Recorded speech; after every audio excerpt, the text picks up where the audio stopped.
I really want this session to be very conversational. So you can unmute if your background is not noisy, so we can have conversations and it's not just me talking. I really want it to be like engaging and ask questions, give opinions. Let's make it very conversational. So my name is Ifedla Lawal and I'm the founder of Oyster. I've been in the startup space for over 8 years now, since 2015. And today I'm going to be talking about thriving in no-code tech career from the POV of a non-technical founder. So I'm not technical. I've never written a line of code in my life in the 8 years of my startup journey. So I'm just going to be telling you about my journey and then sharing some tips that can help you guys. Okay. Do you want to help the next page? Right. So no, So guys, my name is Ife, like I mentioned. I've been in the startup space since 2015. I studied accounting in Caleb University, graduated 2014, went to Calabar for my NYSC, and I was doing marketing for an hotel in Calabar. And then 6 months after that, I was like, yeah, I'm done with this NYSC shit. Coming back to Lagos, I'm going to look for a job. Done. And then I came back to Lagos and I was applying for jobs, and every time they'll tell me to come in for an interview, and I needed to have like formal outfits. I needed to get like office wears and things like that, and I didn't have that. So the options available then, as at 2015, were Konga, Jumia, but they were expensive. So that was my first intro into like this startup space. Like, okay, there's Konga, there's Jumia that I can shop from, but it's very expensive. So I took some money from my parents and then I went to Yaba, bend down select place, went to buy some clothes. When I got back home, I told my partner then that won't it be nice if we created a website like Konga and Jumia, and then we can sell these things that I'm going to Yaba to buy. We can sell it online so that other women won't have to go to Yaba and be covering their faces and try to get fashion items at affordable prices. And he was like, yeah, great, let's do it. So the first thing we saw about is we need a website. We need a website that will be uploading these fashion items so that people can be buying. My dad again gave me I think about 250K then, or 500K, for me to go to a tailoring school. Pending the time I find a job, I should go and learn tailoring. So I took that fashion designing. So I took that money, I gave it to a friend of mine from university, and I told him to help me build a website. I told him e-commerce website, I want to be selling Okrika fashion items on it. So he did that. After the website was ready, we put some clothes on it, and then we were like, okay, we need to do some digital marketing. We need to do marketing. I called a friend of mine from university that had like she was doing digital marketing now. I was like, can you help us promote our website? We want people to visit, blah, blah, blah. I gave her 50K thereabout. She was able to help us promote on Instagram and Facebook, and we were getting like an influx of customers coming to the website, coming to IG, like, yeah, I want to buy now. I want to sell some of my things to and this, and I'm like, oh, okay. So we can just turn this into a place where people can buy and sell, like a marketplace. So we turned Okrika.com into an e-commerce marketplace. And then in 2017, my partner had applied to different programs, but we got into Ventures Platform, an accelerator program in Yaba, in Abuja. So we flew down to Abuja for the 3 months or 6 months. We were to be in Abuja for the 6-month program, and then we'll get $25,000 after that program. So while I was there was when we started hearing things like UI, UX, product marketer, product design, product management. I'm like, what is all this? Like, what is going on? I don't know all this. Remember, my background from Caleb University is accounting. That's the only thing that's the only knowledge I had. My parents were entrepreneurs, like traditional entrepreneurs. My mom sells clothes. My dad builds houses and sells. So they're like traditional entrepreneurs. So there was no background of like tech in my family or in my lineage at all. So in going to Abuja to venture platform was the first time that I knew that, okay, what I've been doing, oh, now I'm a tech founder. So everything I've been doing, from the website to just having that website, having that e-commerce store, and being able to get customers to use it, and being able to get investors to invest in the business and things like that. That's me becoming a tech founder. It's like I didn't know what it was then, but then the accelerator taught me some of these terms, and then I also I went online to see, okay, what are the courses or things that I can teach myself to help me evolve in this space. I took a few courses, which I will share with you guys down the line, is in my presentation. I took a few courses, watched a lot of YouTube videos of tech founders, non-technical tech founders. And then I just thought, just like every one of you, Favor, do you want to go to the next page? Just like every one of you, when I first heard the term tech or career in tech, this was what came to my mind. Coding, Jeff Bezos, Mark Zuckerberg, like these were the names in my head. Whenever I heard like tech or career in tech, I was like, I'm not Mark. I don't know how to code. I don't know how to create. I don't even know how to design a product. I'm not Jeff Bezos. Like, who am I in this space? And then very quickly, I'm able to find my standing in the old tech thing. My role model is Jack Ma. And just like Jack Ma, I do not know how to code. Jack Ma does not write code. He's not a product designer. He's not a product marketer. And he's one of the richest, one of the top tech founders in the whole world. So that was when my orientation started to change. Oh, you don't even need to write a line of code for you to be involved in tech, in the tech universe, in the tech world. You do not need to be you do not need to code. You do not need to be a Mark. You do not need to be a Jeff. You don't need to sit in your garage and saying you're writing code and things like that. So that was when my orientation kind of changed. So now, when I started, this was my view. Whenever I hear careers in tech, this was how I saw it. But now, Favor, do you want to go to the next page? Now, this is how I see it. When you say careers in tech, I'm thinking very, very fast. I'm thinking tech lawyer, product manager, scrum master, content writer, digital marketer, quality assurance personnel, customer service personnel, business analyst, customer support, business support. Like now I'm thinking it has just changed from when I came into it in 2015, when I hear anything about tech, I was thinking coding.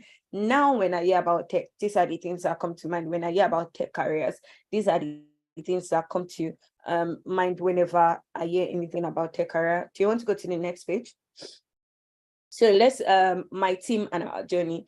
So when I wanted to start when I was doing Afrinnovate, I was a solo founder, and I outsourced like our tech, outsource marketing, outsource every other thing. And I was doing like CEO and COO job when I was doing Afrinnovate before pivoting to Oyster in November 2021. When we started Oyster, the first thing, when I wanted to start Oyster, the first thing that I needed, surprisingly, were two things. I needed a graphics designer who could interpret what I wanted to do at Oyster and put it in a pitch deck. So the first most important person that I needed was a graphics designer. So if you are learning graphics and you're thinking, oh, I'm not a tech person, where's my bruh? You're a tech person, you are needed. Like, that was the first person I needed. Please help me with my pitch deck, translate everything I want to do with Oyster, put it in a pitch deck so that I can share it to investors. The second person I needed was a lawyer, a tech lawyer. Now, when I have my pitch deck and I'm sending it out, I need to send a safe out, and I need to know the content of the safe. I need to know how it affects me, how it affects my business. I need to be able to talk to the investors at what valuation I'm raising, and at what cap and things like that. So I needed a lawyer to help me with my safe. Those were the two people that I needed at first before even bringing in any other person. So if you're a lawyer and you're thinking of, oh, I'm not a tech person and I'm not familiar with tech, you can start familiarizing yourself with some of the term sheets and the documents and legal papers that the startup founders use, like safe notes and things like that. And then you can help one tech startup, help another, like that. From helping to you can label yourself tech lawyer. And then if you're a graphics designer, also transitioning into a tech graphics designer, work with startup founders, help them translate, like bring their vision to life, put visuals behind it. And like, let me tell you, graphics designers that help us with our pitch deck get a lot of money. I am telling you, like, you make a lot of money. I remember back then in 2017, when we were told to give our pitch deck to a professional to design, they were asking us for 250K there about for them to help us do our pitch deck. And that was far back in 2017. So you can imagine the price now. So you need to repackage yourself from just ordinary graphics designer to a tech graphic designer. So my specialty is helping you bring your idea to life via your pitch deck, via your elevator pitch and things like that. You just want to repackage yourself and remix it. You make a shit ton of money. So like I said, I'm not a coding person.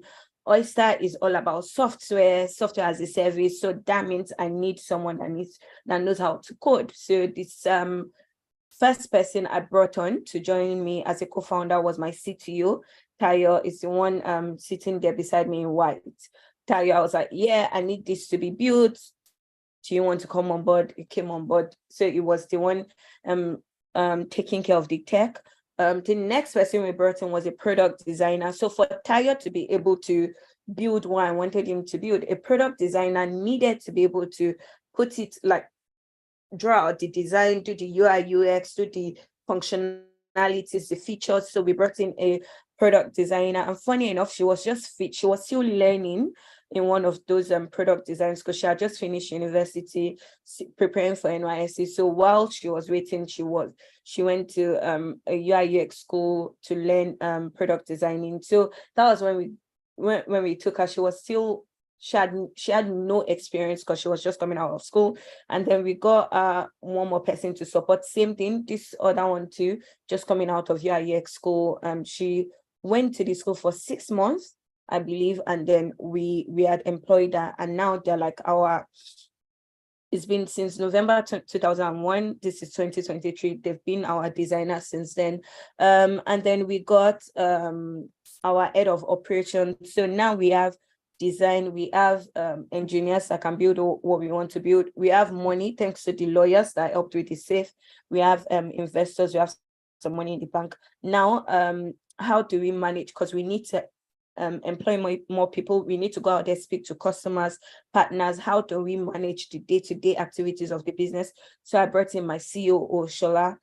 Is the one putting on black at the extreme, what's it called, right, my right.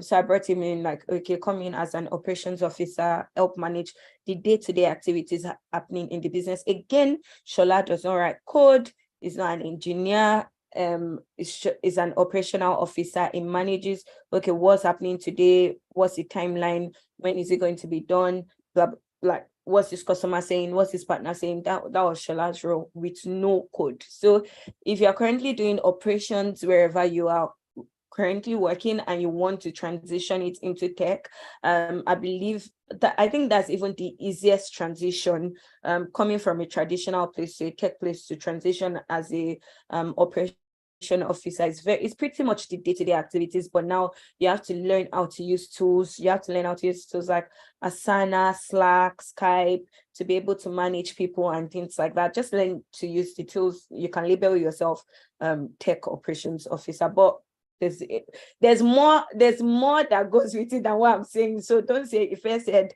I should learn Asana, how to use Asana and Slack, and I mean this, there's a whole lot more, but like, that's just the basic. So we got an operations officer, we needed to get a product manager, we needed to get a scrum master, we needed to get an accountant, we needed to get what's it called, a quality assurance person, a business analyst, and that's how like the team grew. So again, if you and most of these people don't write code, except from my engineers, except from the engineering team, every other person don't write code. So tech is far beyond. I need to learn front end, back end. I need to learn Java, C++. No, tech is a whole lot more. Do you want to go to the next slide? Please. Yeah. So when I was starting up, I mentioned earlier that just like most of us here, I didn't know anything about tech. I needed to find out, okay, now that I'm a tech founder, what does that mean? And I needed to upskill and upgrade my like skill set. So Google and YouTube are always your friends. Like I said, if you want to transition, by the time you Google transitioning from a traditional operation officer to a tech COO or a tech operation officer, you'd see a whole list of things like how to measure your KPIs, what a tech COO is about, things like that. You see a whole lot of things, the tools you need to use. And then that's on Google and YouTube. YouTube also, you can Google search for COOs in tech space. You'd see videos of COOs telling you their day-to-day activities, their monthly activities, what they do as a COO. Like Google and YouTube, free, they're your friend. Treford, I mean, we are all on Treford now. They're giving you this opportunity to have different masterclasses on conversations like this. They add was it December that you guys had December, I think, that you had the whole thing physically at Landmark. So that's like Treford is your go-to place for no-code tech skills. There's Khan Academy. When I thought, to be a tech founder, I needed to learn how to code, I went to Khan Academy. When I started learning C++, after week 1, I was like, yeah, this one is not for me. I'm not doing it again. But if you know coding is for you, C++, Java, all those things is for you, Khan Academy is a great place for you to learn it. And then I went to Utiva for 3 to 6 months to learn product management. I got my certificate after that. I paid on Coursera to learn product marketing, got my certificate on there too. Old School, if you want to learn UI, UX and things like that, Old School is there. Pretty much you can go there to sign up. Data Camp for data analysts. So you want to go into like interpreting data, talking about data. I mean, there's money in this one, so you can get that from Data Camp. You can sign up on Data Camp. And then there's RevWit if you are into sales, customer support, business support, growth, driving revenue in the company. You can go to RevWit and you get certified after your program. So yeah, thank you. I believe the last page is thank you. Thank you. So yeah, I told you guys to unmute. Do you have questions? Do you want to share what's going on with you? Do you have your opinions? Sorry, we're in Lagos. Nepal's just taking the ride.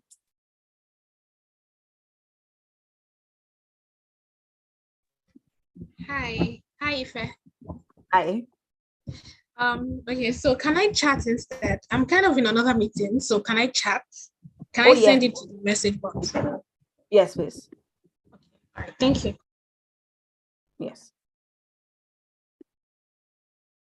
Okay. Thank you very much.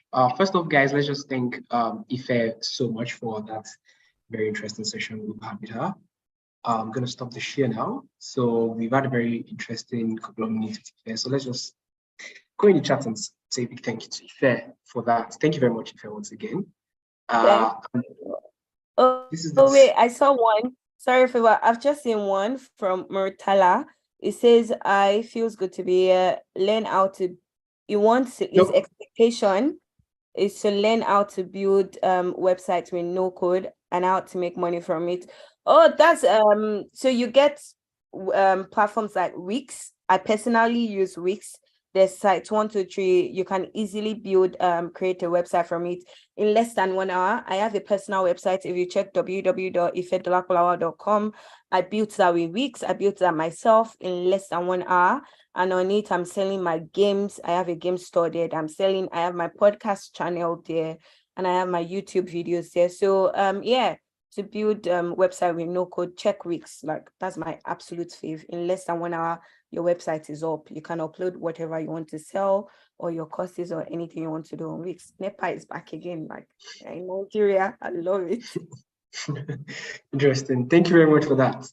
I have one quick question though, and I think it's one question I've come across anybody like trying to come into the no-code tech career field, and they keep on asking. So most of the time they've probably heard about a couple of roles they had about that. They're product managers. A lot of them are making money. I have one friend that's a product manager, or they have data analyst. My friend is a data analyst. He has plenty money. Yeah. It now causes the problem like, okay, which one should I go for? You now ask you like, which one should I go for? Should I go for product design? Should I go for product marketing? Should I go for product management? You get, so they're always in this mix of how do I choose like what career path to go for? And I know a lot of people like end up having these kind of conversations like, okay, there are so many no-code tech careers out there. You get, Yeah. What should I go for? Why should I go for this? And what would you advise? What would you advise to people who are currently navigating that space or navigating that area right now? Like, I want to go for this career, but I don't like. I want to go inside this local tech thing. I don't want to code. Yeah. I want to go inside tech, but I don't know which one to go for. What will Yeah. be? What will your advice on how to start or where to start? So that's actually a nice question. If I were to do this again, if I were to choose what I want to do, I'll say data analyst, because they have plenty money. But do I have the patience to sit down and be learning all this data thing? No. So I probably won't be successful as a data analyst, because I do not have the patience to be doing my SQL, doing the old data management. I do not have it. I also find product design very interesting. I like to scribble and things like that. Now they put me on Figma. I can't find my way around Figma. Now I love it. There's money there, but I don't know how to use Figma. I'm not interested. I'm not patient enough to learn. So will I be successful there? No.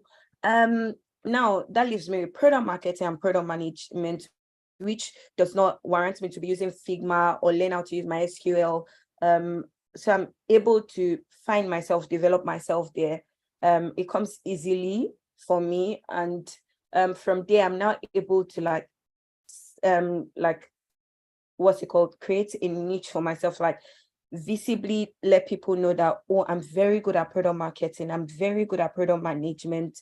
I'm a tech product management. I'm a tech product marketer. If you need to sell your app in 2 hours, I will help you to do it, things like that. Now, when you create a niche and you make yourself like a god in your department, that money will run after you. Like, money will run after you. But when you are now trying to say you don't have patience for MySQL, you don't have knowledge about it, and you have no patience to learn, and you want to force yourself to be a data analyst, like, bruh, like before after the first job, when they even employ you the first job, they will let you go after 1 month. Then you go into another company, they'll let you go after 1 month. Then before you know it, everybody would have spread your news around like that's a data analyst. Like, it doesn't even know what it's doing and things like that. So if you want money, if you're moved by money, like most of us in Nigeria are, if you are moved by money, you can select like the top, all those top front end, back end, full stack,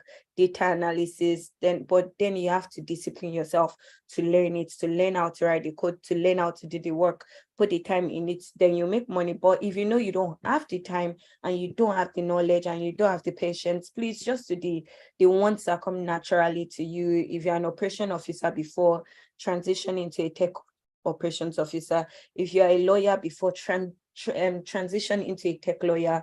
If you are a designer before, like a graphics designer, you can easily transition to a UI UX person, as opposed to saying I'm a graphics designer and now I want to do data analysis, and you don't have the patience to learn it and you have knowledge about it. Like it just doesn't fit. Like, there's a mismatch. So check what you're currently doing now, check what you want to do, and then see if you have the patience and the resources to learn to become that. Otherwise, just transition from what you currently have, use some tech tools, layer it with some tech KPIs, and then transition into that role.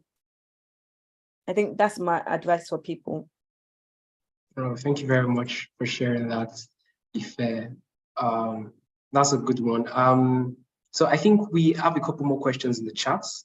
There's one from Oluchi, and I Yeah. think Yeah, she says, with respect to all the news of layoff in tech companies, how do a non-technical person stay relevant?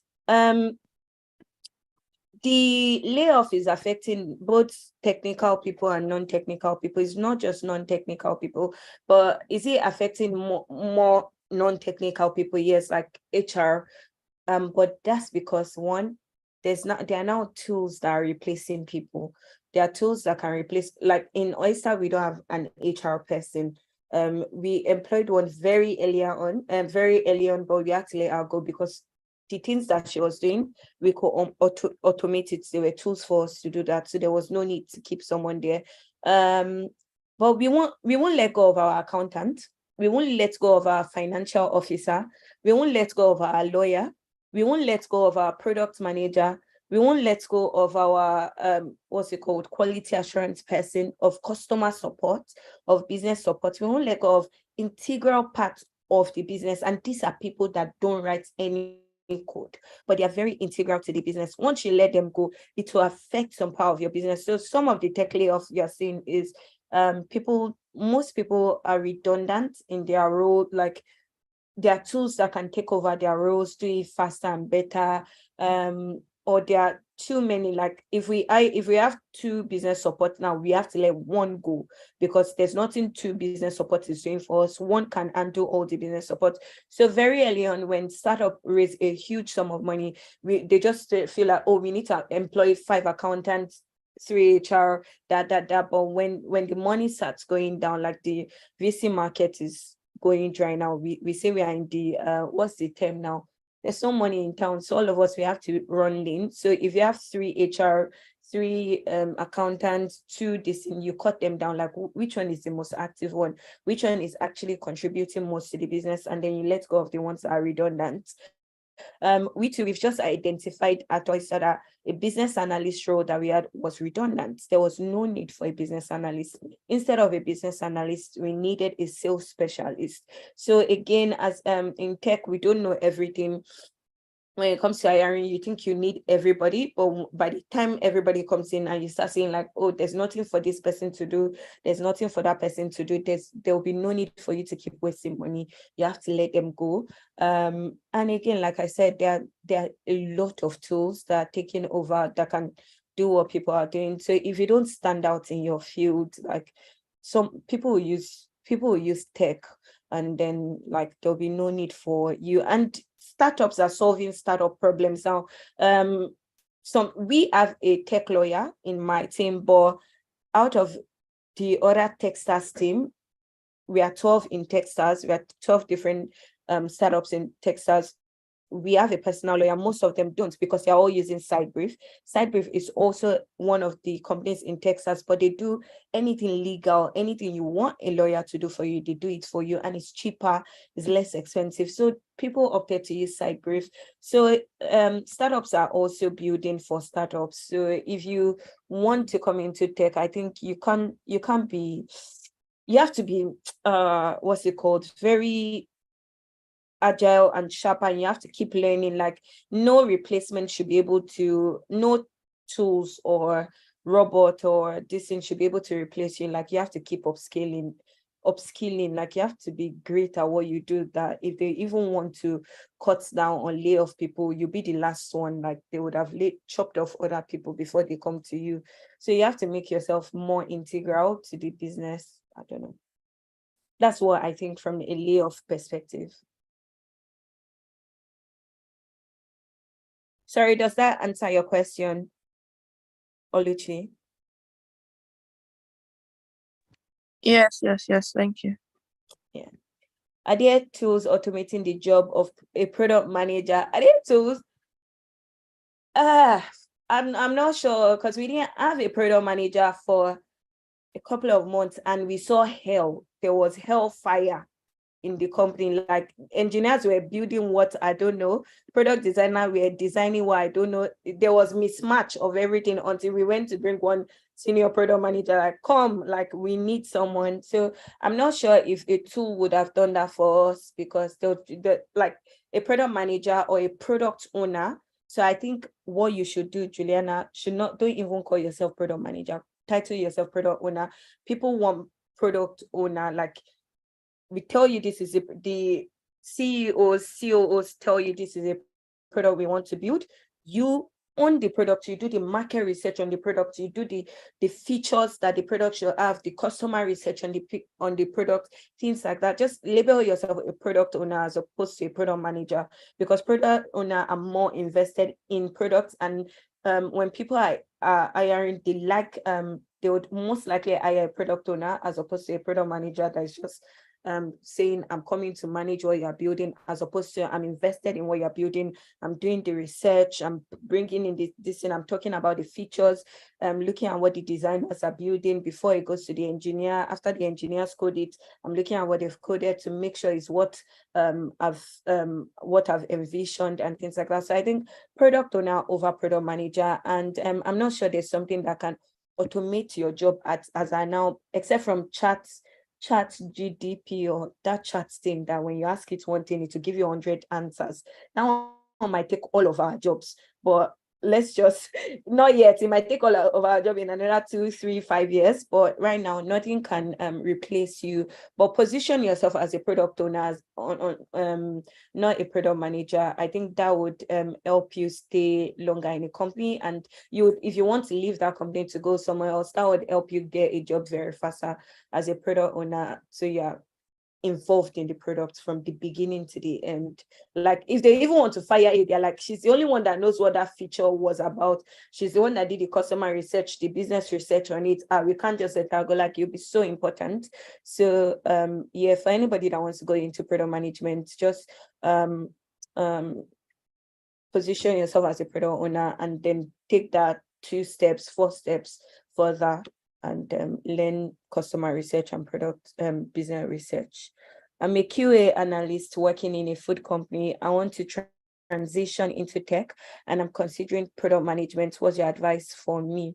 Again, you know what you're currently doing, you know what you're good at, and now you want to go into product management. Are you willing, like I said, to put in the work? Are you willing to attend to those classes? Like, you pay on Treford, or you pay Utiva, or you put in the hours to watch YouTube videos to learn the tools that a product manager is using. Like I said, even a product manager might not be as valuable as a product owner.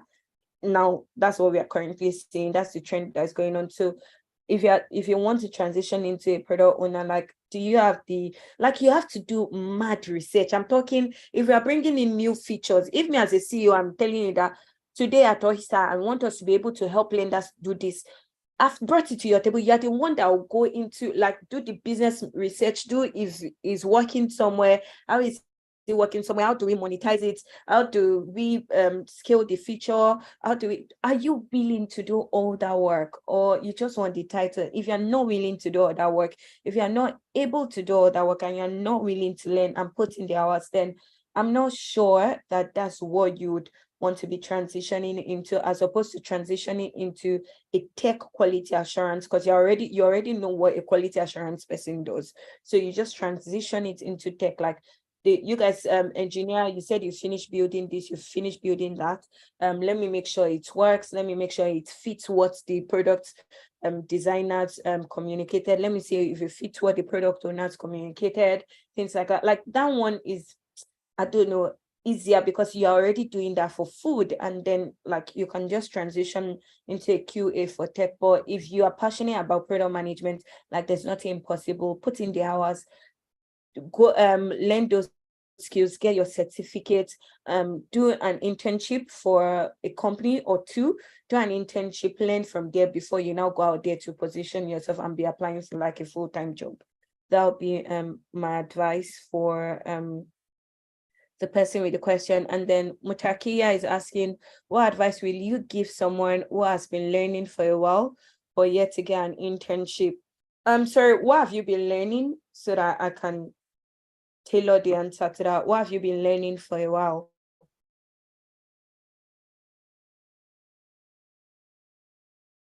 oh, product design, and you are yet to get an internship, when you design some things like some app or web app, where do you put your app? I know there are some, I don't know the terms, I'm not good with names, but I know there are some platform where you put your designs. There's Tableau, owned by friend Tableau. If you're a product designer, you put your product design on Tableau.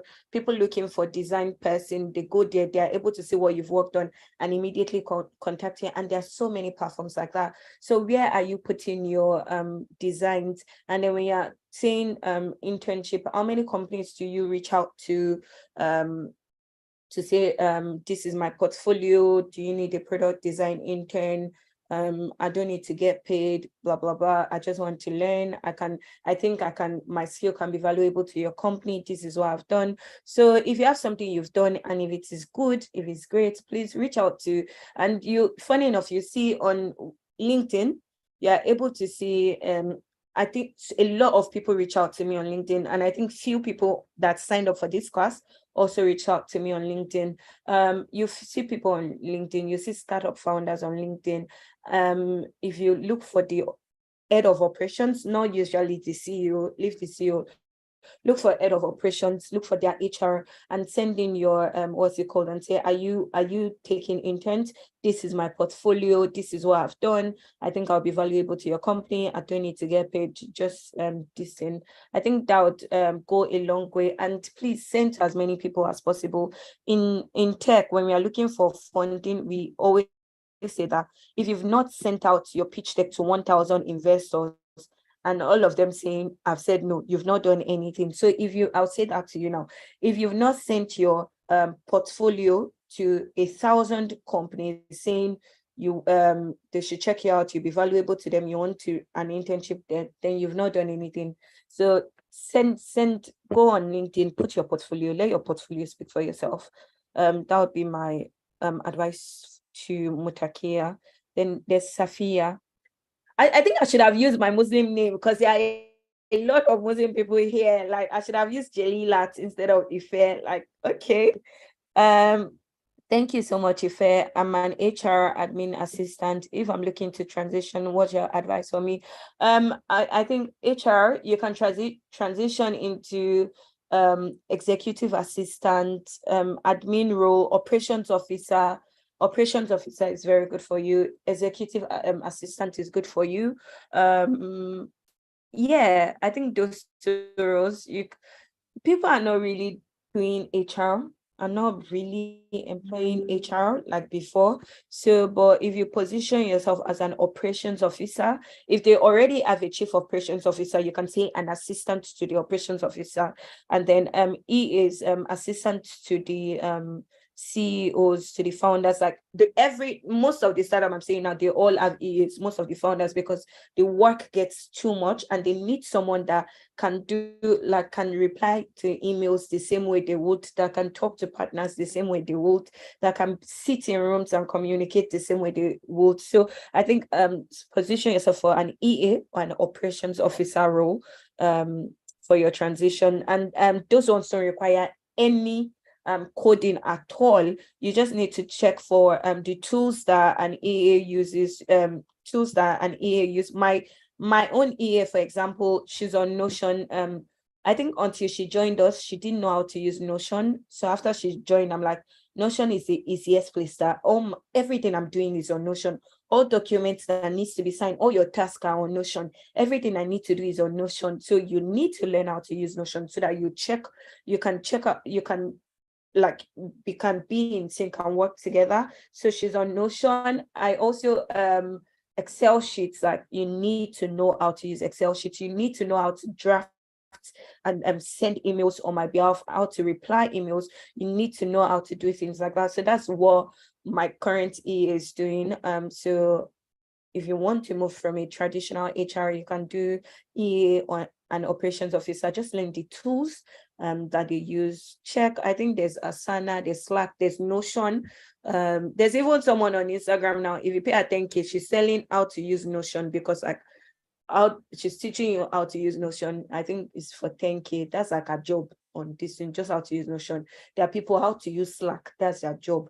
how to use this tool. That's their job. So I think learn how to use some tools, and then position yourself for an operations officer role, and then a EA role. Also learn how to track KPIs and OKRs. And then when you're putting out your job, when you're this you for Safiya, when you're putting out the job, you'd position yourself as an operations officer, helping businesses optimize the team that they have, helping them get the KPIs, the OKRs that the team need to get. Like, that's how you position yourself. Like, if I were to see that now and I'm on LinkedIn, like, I'm pressing yes, please come in. Like, I saw one girl on LinkedIn, she just sent me a message like, oh, hi, Ife, thanks for connecting, I like what you're doing. That's all. I think she's just finished from university. And then she goes, I've interned in some places. So I saw on her LinkedIn, lead manager, lead officer, something. And then I messaged her like, oh, you do leads? She's like, yes. I'm like, okay, so what how do you mean? Like, break that down, because we were looking for someone to help us manage lead. We got like emails of 1,000 microfinance in Nigeria, and we needed to manage them. Like, from now they are cold, we needed to take them, become warm, send them another message, do things like that. That's what she does.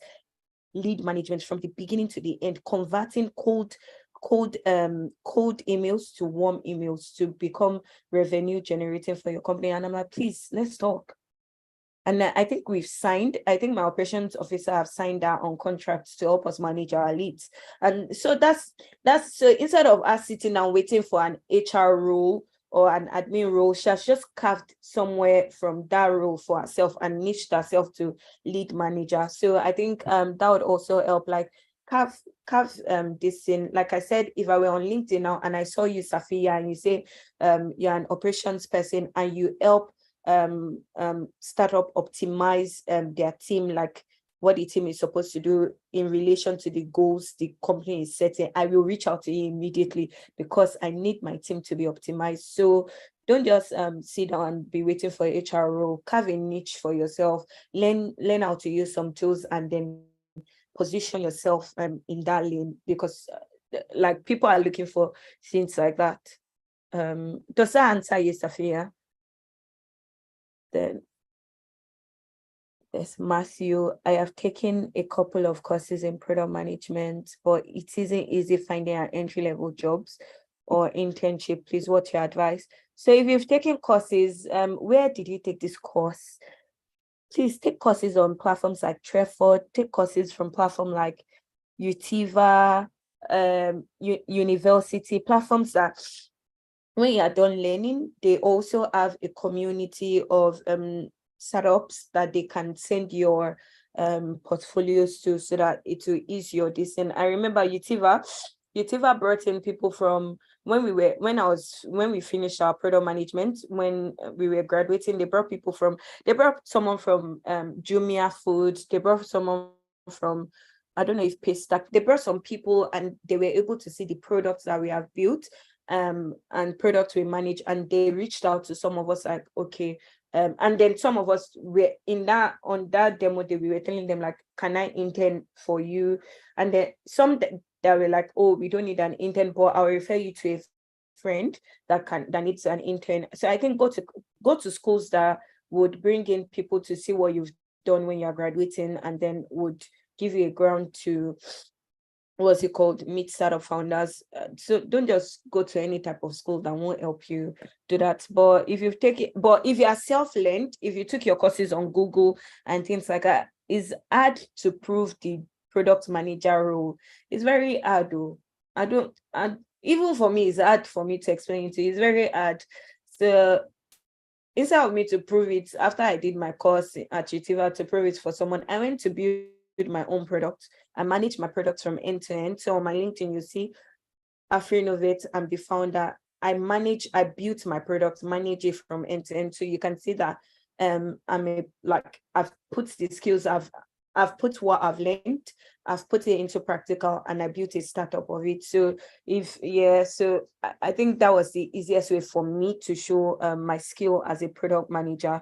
But again, this product manager thing, position yourself as a product owner, do one product, do instead of Jumia, there's Jumia Food, there's Glovo.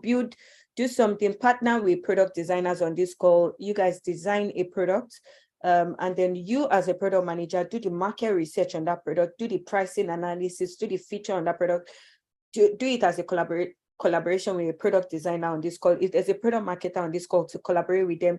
You guys do it together, collaborate, and then use that as your portfolio. So when you're applying to jobs, put that as your portfolio and say, I did this with a product design intern and a product marketing intern. We came up with this product and I managed it from beginning to the end. I did the customer research, the market research. This is the customers we are targeting. This is how we'll make money. This is a business model. So do that for yourself. I think, yeah, that would help you. And then you would have a portfolio to be sharing when you are applying for a job, because it's very hard to prove if somebody is a good product manager or not. But if you have a portfolio to back it up and to say, I did this from beginning to the end and manage this, then that's something that, oh, okay, yes, please come in. So I think if you can ask on this call if they are product designers, if they are product marketers, you guys collaborate, like exchange numbers, collaborate, build something. And please, if you build something, share it with Treford, let them share it with me. I have friends that again, I mean, in the startup space, I can send it out to people. I have, a lot of founders community. I can send it out, but I can only send out a portfolio, something you've done, not an idea of what you can do, something you've done. So I can say, I came on the call, I spoke to them immediately, they formed a team, and this is what they've done in 2 months. So imagine what she would do or what he would do in 3 months, 6 months if you employ the person. So form a team, build a portfolio for yourself. Yeah. Thank you so much, Ife. Before you read the last question, there's a last question there. I think you're already saying, but before you go ahead and read it out, just wanted to, had a bit of contribute a bit to some of the things you've said so far, taken from the ChatGPT angle. Yeah. It's true. ChatGPT is replacing so many of the things we usually do and is automating it. But one thing I read over the weekend is it can only do what we've done. It can't get to the frontiers we have not gotten to yet. So it still needs the ability of humans to pave the frontier. So as much as it will take a chunk of what you already do and automate what you already do, it cannot completely replace some roles, because as human beings, we are going to continue to innovate. You understand? So the onus and the work falls on you now as the employer to continue building yourself to match the demand of the times. Because as we grow, our jobs are evolving. Product management some 10 years back has evolved in a little bit more way from what it is now. There are some roles then. There were some roles then. Sorry, who is that? Who is that speaking? Please. Once I'm done, I'll attend to you. So there were some roles then. Think of a typewriter back then. You get a typewriter back then. There's no such thing as a typewriter now, because technology has evolved and so many things have evolved. You get exactly. So things will continue to evolve. The job is you just make sure you evolve with the times, and that's why you have to continue learning as a person. You are continue learning even when you're on the role.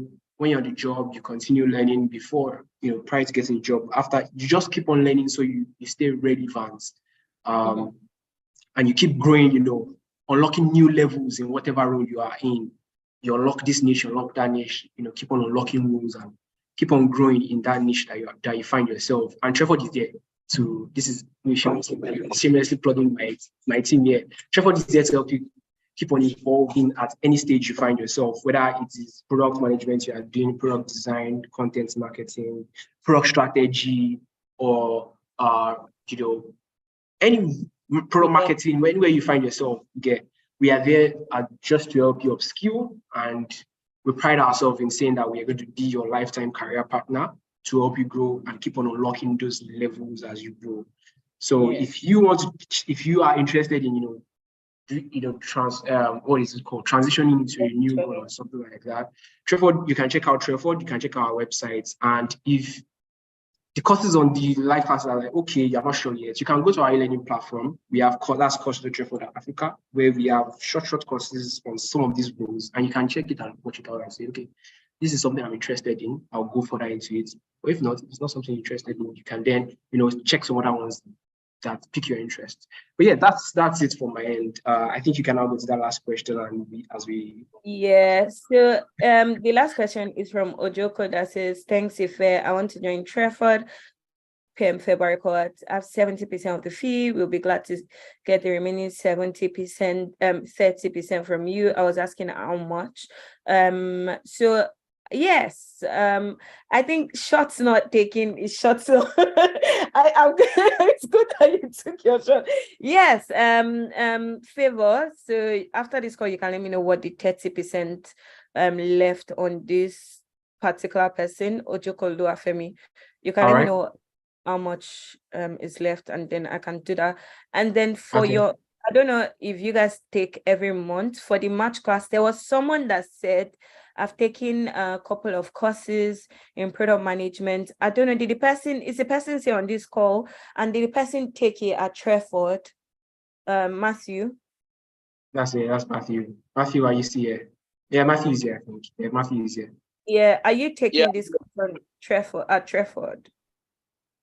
No, I took the courses at Coursera. Oh, Coursera online. Okay. So what I can do is Favor, apart from February, what other intake do you guys have? After February, I think our next intake will be in May. May. Okay, so I will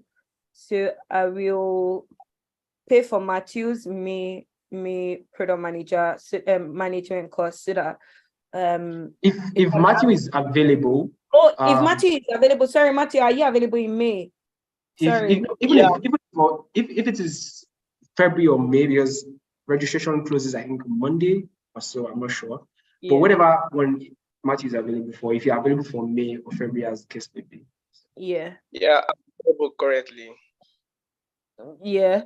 So I can do Matthew and the guy that asks, and just so what I'm saying, Matthew, is because just to give you an edge, I also started with Coursera, but Coursera won't introduce you to companies that would most likely give you like internship and things like that. But Treford would give you that opportunity, and I think that's the opportunity that you want.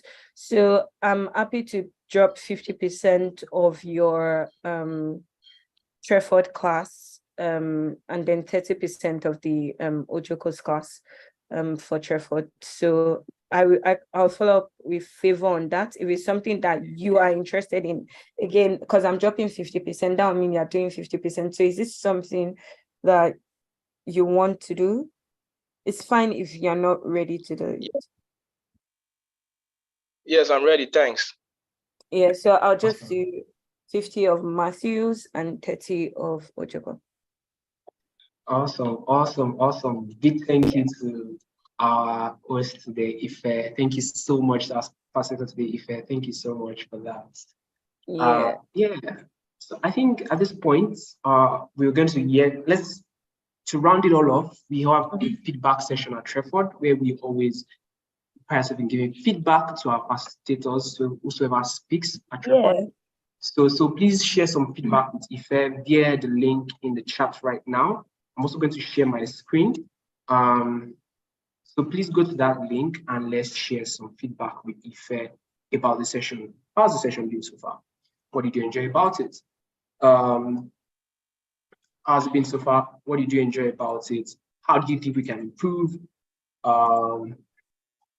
Let's just go to that link or scan the barcode you're seeing to the very top left of your screen, and let's share some feedback about the session so far. So I'm looking forward to as many people who are on the call to go to that link that I shared in the chat box, which I'm going to share again, to give us some feedback about the session today. Sorry, while you're doing that, there's Safia and Mutakia that also want to transition. Like, how are you how are you ladies currently doing that? Are you learning online? Are you learning in a school? Yeah, how is that going? Ladies in the house.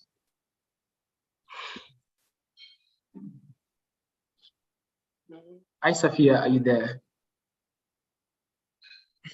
Software product manager on Coursera. Okay.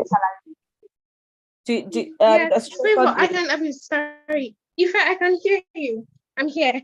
So Okay. I was just chatting. I was typing my response when you called. Yeah. Specifically, would it be lubricant markets? So how are you Question currently learning?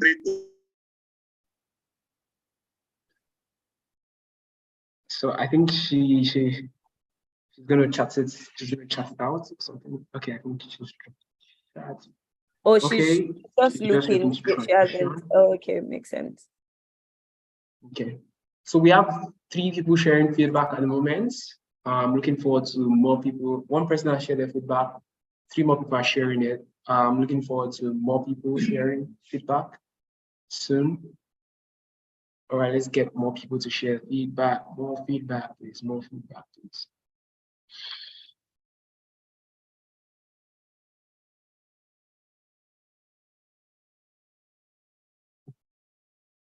All right. Okay, yeah, more feedback. Let's see some notes. What is your key takeaway from the session? Someone says positioning oneself as a product manager. Okay. Yay. Okay, very good. Everything was good. I believe that was going to right. Okay. Let's have more. Let's have more. Let's have more. In the chats, okay, I think Safia dropped more information in the chat. And honestly, I see my career in a new light. So yes, I'm definitely making courses and classes to boost my portfolio. Awesome, awesome. Awesome move, Safia.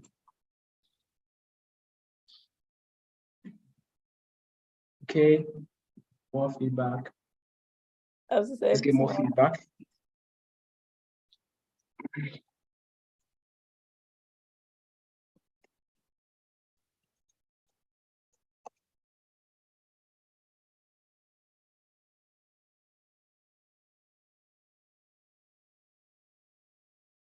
All right, we're getting more feedback.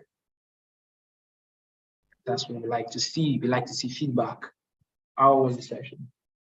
So that I can know how to make better ones, love the engagement, apply to make as many companies as possible. Let your work speak for you. Very good, very good. Make sure the father clients. Oh, interesting one. Is some things we don't have a control over, in this country.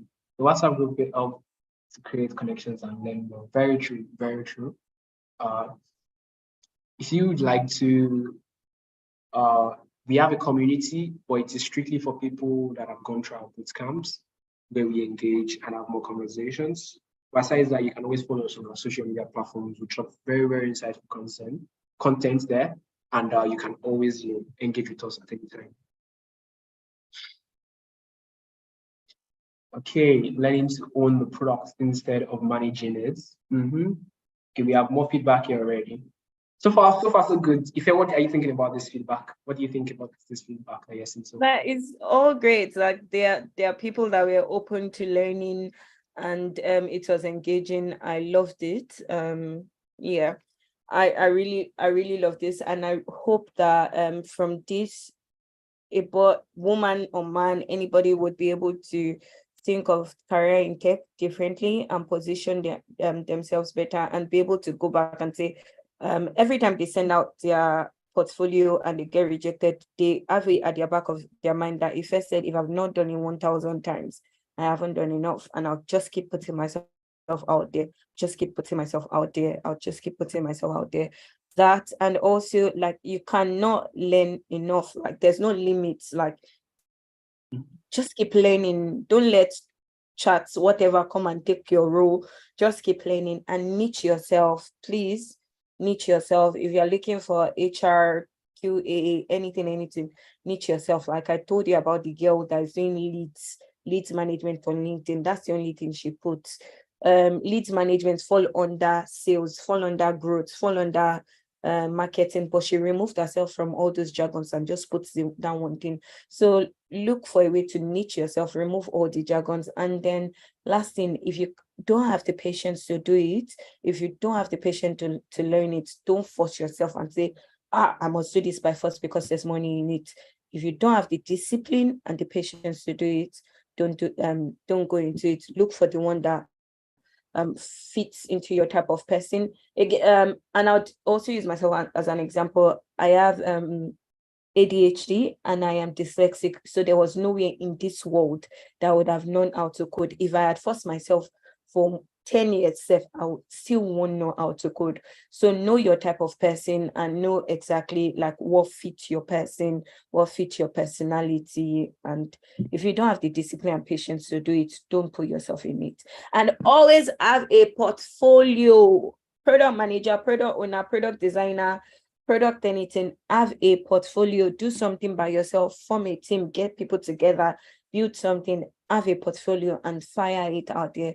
But all that said, thank you so much for like the engagement. Thank you for receiving me and thank you for letting me share my story.